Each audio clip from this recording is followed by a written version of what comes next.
Alam mo ba kung ano apelyido ng Sandra na yon? Napaigtad si Camille sa pagkagulat sa biglang pagsasalita ni Franco sa kanyang likuran. Kasabay sa pagharap niya rito ay ang pag-iinit naman ng kanyang muka. Hanggang saan ang narinig nitong pag-uusap nila ni Joy. "You're eavesdropping!" Galit niya ang akusa rito. Hindi naman ito pinansin ang galit niya. Kung alam mo kahit man lang ang buong pangalan ng Sandra na yon, makakatulong yan ng malaki sa paghanap natin sa tunay mong ina. Napamata siya sa binata. Kailangan natin ng lead para may mapagsimulan ng mga investigador sa paghahanap sa kanya. Seryoso pala itong talaga sa ipinangako sa kanya. Napawi ang inis niya at napapahiyang sumugot dito. Hindi ko alam. Ang itsura lang yung describe ko sa'yo. Nahaplos nito ang baba. Kung matatanong mo sana ang stepmother mo ng tungkol sa babaeng yun nang hindi siya manghihinala. Sandali, baka kilala rin siya ni Tita Eileen. Yung sister ng stepmother mo? Oo. Susubukan kong kausapin siya kapag wala sa flower farm si Tita Maricar. Napangiti na ito. Nagkaroon ng excitement ang mga mata. Nahawa na rin siya. Sa katuwaan yata ay bigla siya nitong hinapit sa baywang at dinampian ng halik ang kanyang noo. Make her inquire discreet, sweetheart. You don't want her to suspect anything. Tinawag siyang sweetheart ni Franco. Nakaalis na ito ay napapangiti pa rin siya. Hindi tuloy niya na malayang nakalapit na pala si Lola Linda sa kanya. Tumikim lamang ito kaya siya natauhan. Ganyan-ganyan din kakinang ang mga mata ko noong nagtapat ako ng pag-ibig na nasira kong si Arnold. Namumulang ikinubli niya ang muka sa paningin nito. Lola, nag-uusap lang naman po kami ni Franco. Batang ito, hindi ko naman sinabing hindi ah. Lumapit lang ako sa'yo dahil tumawag yung gagawa ng wedding gown mo. Itinatanong kung makakapunta ka ro sa shop niya mamayang hapon. Salamat po, Lola. Tatawag na lang po ko ron. Sasamahan na kita. Kung makakapunta ko ron mamaya. Huwag na po, Lola. Mapapagod lang kayo. Okay lang naman po kahit mag-isa lang ako. Isasama ko na lang po si Joy. Bueno, kung maagang darating ang nobyo mo, tiyak na sasamahan ka nun. Nobyo ko. Noon lamang tumimo sa isip niya na nobyo na nga pala niya si Franco. Naging magnobyo sila nang walang nangyaring ligawan. Ligawan kaya siya nito kung hindi biglaan ang pagpapakasal nila? Anya sa sarili. Salamat nga pala ron sa mga pulang rosas na inakyat mo kanina sa kwarto ko. Kay gaganda at napakarami. Kinuha mo ba yun sa flower farm nyo? Hindi po, Lola. Wala po yun sa mga rosas na tanim ko sa amin. Maaga siyang sumaglit doon nang malaman niya mula kay Joy na hindi na umuwi ron kagabi ang kanyang madrasta. Kinuha niya ang lahat ng mga rosas na bumukadkad na. Ang ipinagtataka lamang niya ay kung bakit tinitingnan siya ng may inis ng kanyang mga kapitbahay. Wala namang naglakas ng loob sa mga iyon na lapitan siya at tanungin. May green thumb ka talaga. Akalain mong makapagpaparami ka ng ganong kalalaking rosas. Ngiti lamang ang isinagot niya rito. Sabihin ng kababawan ngunit lagi siyang masaya at excited tuwing magtatanim ng halaman. Iyon siguro ang dahilan ng mga masaganang pamumulaklak ng mga iyon. Sinabayan niya si Lola Linda palabas ng study. Hindi ko po yata nakikita si David. Alam mo naman kung gaano kagala ang isang iyon. May sinasamahang barkada. Pupunta raw sila sa isang resort. Pero kutob ko, umiiwas lang yun sa tawag ng kanyang ama. Bago pa niya maisip ang lohika ng sinabi nito, naagaw na ang pansin nito ng hardinero. Lola, pakituro nga po kung aling halaman ang papalitan ko ng ladies mantle sa hardin. Wika rito ng hardinero. Napapaisip na napahinto na lamang siya sa puno ng hagdan. Tawag ng kanyang ama? Hindi ba't wala na ang ama ni David na si Tito Marcelo? Sumapit ang hapon. Naghahanda pa lamang si Camille sa pagpunta sa shop ng designer na gagawa ng kanyang damit pangkasal ay nakauwi na si Franco. Nagulat pa siya nang makitang may kasama itong isang magandang babae. Trisha, this is Camille. Pakilala ni Franco sa kanila ng babae.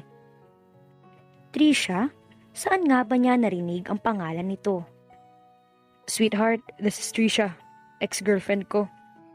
Parang nasaktan ang puso niya sa narinig lalo na at nakita niya kung gaano kalawak ang pagkakangiti ni Franco sa babae. Kanina ko pa napapansing tahimik ka. Nilinga ni Camille si Franco. Pabalik na sila sa villa mula sa pagpapasukat ng kanyang damit pangkasal. Iniwan nito sa bahay si Trisha at nagpilit na samahan siya kahit na nagpapakatanggi-tanggi na siya kanina. Namagitan lamang si Lola Linda kaya natapos ang pagpipilitan nila. Ang matanda na rin ang humimok sa kanilang huwag magmadali sa preparasyon ng kasal, kaya imbis na sa opisina ng mayor ay sa simbahan na sila ikakasal. Huwag mong pagsilosan si Trisha, tapos na talaga kami nun. Hindi nakaligtas sa kanya ang nanunudyong kinang sa mga mata ni Franco. Nanulis ang nguso niya sa inis. Hindi naman ako nagsiselos ha. Pabiro nitong pinisil ang kanyang braso. Ayaw pang umamin. Halatang halata namang nagbagong mood mo na ipakilala ko siya sa'yo. Samantalang bago ako malis kaninang umaga, ang tamis-tamis ng ngiting ipinabaon mo sa akin. Sinikap niyang iwaksi ang panunudyo nito sa pamamagitan ng pag-iiba ng kanilang mga pinag-uusapan. Bakit nga pala kayo nag-break ni Trisha? Ikinibit nito ang mga balikat. Wala raw akong puso. Ano? Bakit naman niya nasabi sa'yo yun?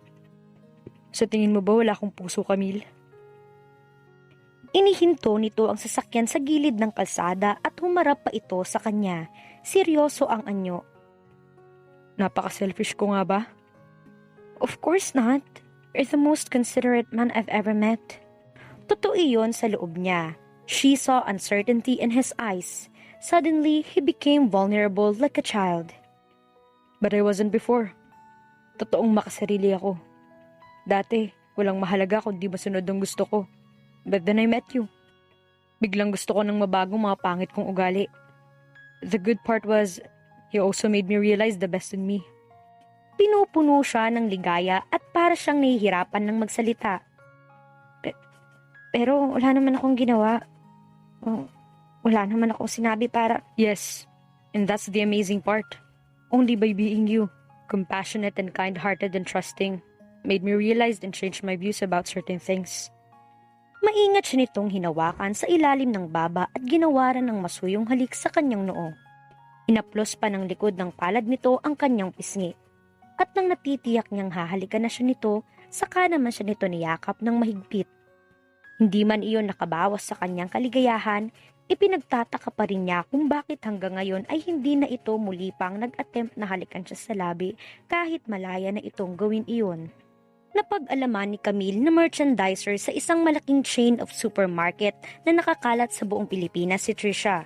Dalawa ang purpose nito kaya pumayag sa imbitasyon ni Franco, ang makapagbakasyon at ang makita ang mga produkto ng Acosta Farms. See those lettuce and broccoli? Ani Franco kay Trisha. Magkakasama silang tatlo kinabukasan sa pamamasyal sa buong farm. Ang unang harvest namin ng mga yan ay pumasa sa mataas na standard ng isang leading fast food chain. Kami nang nagsusupply ngayon sa kanila. Kaya nga kung makukuha kong deal sa inyo, magmamass produce na kami ng mga yan. Ang gaganda nga. Humahangang ayon naman ni Trisha. Ano naman ang mga hukay na yun? Turo nito sa di kalayuan. Pagtataniman din yan. Ini-implement kasi namin dito ang no waste program. Yung mga dumi ng baboy, iniipon namin sa isang digester at hinahaluan ng enzymes para mabawasan ang amoy at madaling mag-decompose. Yung magiging sludge nun, idinidilig naman namin sa mga hukay na nakikita mo bilang organic fertilizer. Daman niya ang excitement ni Franco habang nagpapaliwanag kay Trisha. Muli, hindi na naman niya maiwasang makaramdam ng selos. Makapananghali ay hindi na siya sumama sa mga ito sa pamamasyal. Nagdahilan na lamang siyang may aayusing file sa study. Gabi nang nakauwi ang mga ito. Hindi na nakasabay ang dalawa sa kanilang hapunan ni Lola Linda. Masamang masama ang loob niya nang matulog na at hindi man lang siya naalalang tingnan ni Franco. Kinabukasan, inaayos ni Camille sa isang florera ang mga bulaklak na pinitas niya sa hardin nang lapitan siya ni Trisha. Akala niya ay kasama ito ni Franco. Maagang umalis ang kanyang nobyo kaya nilibang na lamang niya ang sarili sa halip na magmukmuk na naman sa pagsiselos.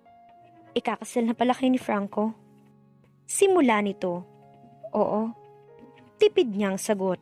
Madalas siyang makabasa ng mga istorya tungkol sa mga masamang ugali ng ex kaya inihanda niya ang sarili sa anumang pagtataray nito. Gaano katagal na kayo mag-boyfriend? If you don't mind me asking, of course. Sinamahan nito iyon ng ngiti. Wala pang 1 month. Nagkaroon ng kakaiba ang ngiti nito. Kami? 5 months na naging mag-on, pero kahit minsan, hindi niya ako inalok ng kasal. Pasensya ka na, Camille. Pero aaminin ko sa'yo na hanggang ngayon mahal ko pa rin si Franco. Nagsisi ako ng patulan ko ang hamon niyang breakup. Kaya nga ako nagbakasyon ngayon dito para makipagbalikan sa kanya. Di ko naman alam na may girlfriend na pala siyang bago. Anyway, hangad kong kaligayahan ninyong dalawa. Mabait na tao si Franco at alam ko na hindi ka magsisisi na maging bahagi siya ng buhay mo. Mahalin mo sana siya ng higit pa sa pagmamahal ko. Bukas na nga palang flight ko pabalik sa Manila.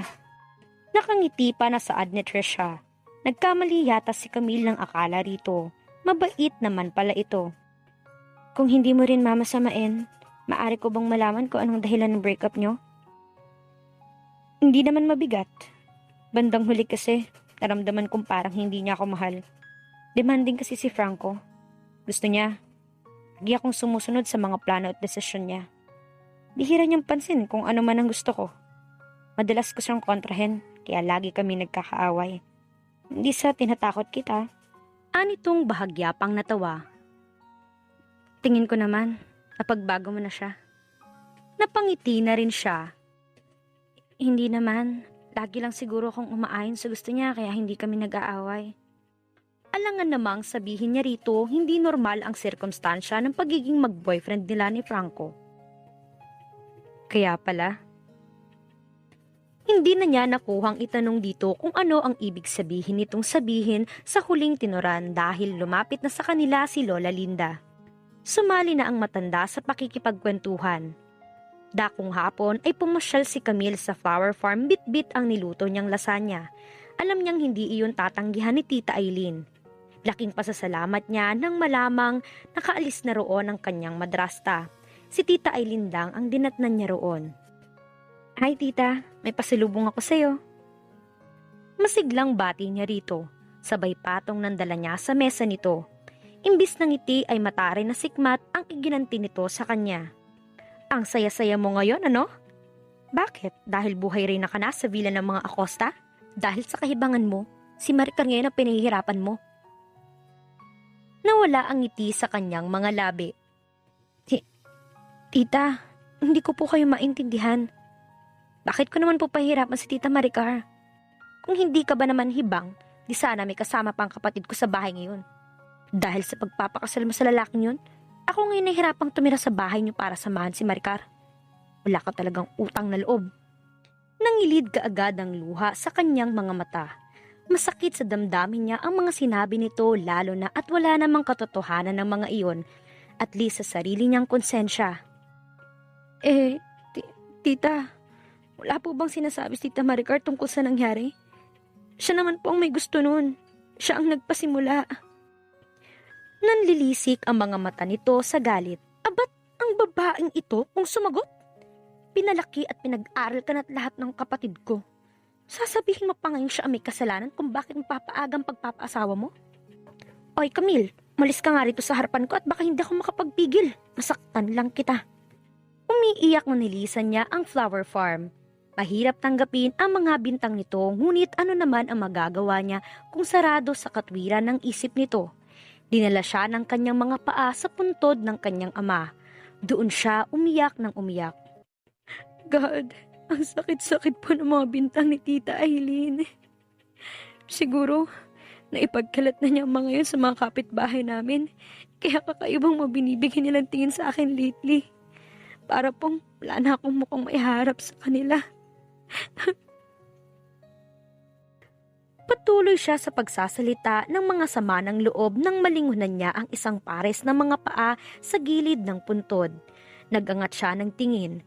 Naampat sa pag-agos ang kanyang mga luha nang makita ang isang babaeng may hawak ng basket na marigold chrysanthemums.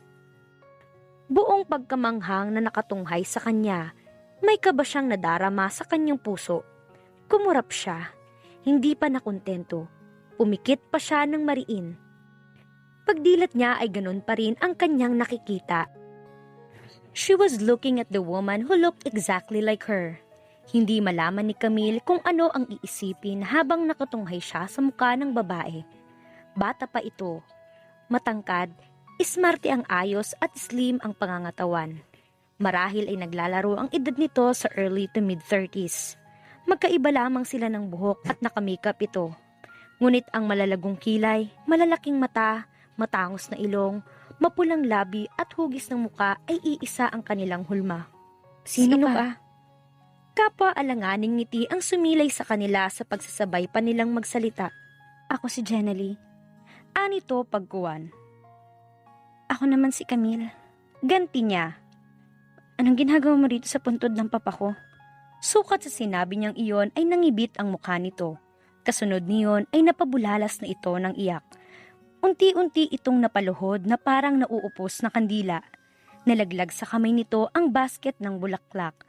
Tarantang dinaluhan niya ito. Ibig manindig ng kanyang mga balahibo sa pag-iyak nito. Sumisigok na ito ay hindi pa rin matapos-tapos ang pag-iyak. Marahil may 20 minuto rin niya itong pinapayapa bago nito nakuhang tumigil sa pag-iyak at magsalita. I was 14 when I met your father. Pumasok siyang hardinero sa amin. Kahit may edad na siya, hindi iyon naging hadlang para mahalin ko siya. Levi was my first love. Ginawa kong lahat na magagawa ko para mahalin niya ako. I was a spoiled brat then. Kaya wala akong pakialam sa magiging konsekwensya ng mga ginagawa ko. Dama niyang batid na nito na alam na nila kung sino ang isa't isa kaya hindi na kailangan ang mga pag-uusisa. Nais na lamang nito marahil na malaman niya ang buong kwento ng kanyang pagkatao. Umiwas sa akin si Levi dahil may asawa na raw siya. Pero lahat ng gusto ko ay nakukuha ko. Nangyari sa amin at nabuntis ako. Nawala na lang na parang bula si Levi. Galit na galit sa akin ng mga magulang ko pero wala na silang magawa. 15 pa lang ako nang magsilang ako ng isang sanggol na babae. Ilang araw pa lang siya sa piling ko. Kinuha na siya sa akin ng mga magulang ko. Sa puntong iyon, ibumagsak na naman ang luha nito. I was devastated. Sabi ng mami ko, ipinampo nilang bata. Hindi ko raw makikita ang anak ko hanggat hindi ako nagbabago. Nagpumilit akong magbago. Tinapos ko ang pag-aaral ko dahil gusto kong makita at mabawi ang anak ko. Gusto ko ring hanapin si Levi. Pero bago pa maipagtapat sa akin ng mga magulang ko kung nasan ang aking anak, nawala naman sila sa isang car accident. At yun ang paniniwala ko na kasamang nawalang anak ko. At hindi ko inaasahan na makikita kita ngayon. Anak. Umiyak na wika ni Jenalie. Paano ilalaban ni Camille ang kanyang ina sa kanyang tita Maricar? Abangan sa susunod na kabanata. Please like, share, subscribe for more updates. Maraming salamat po.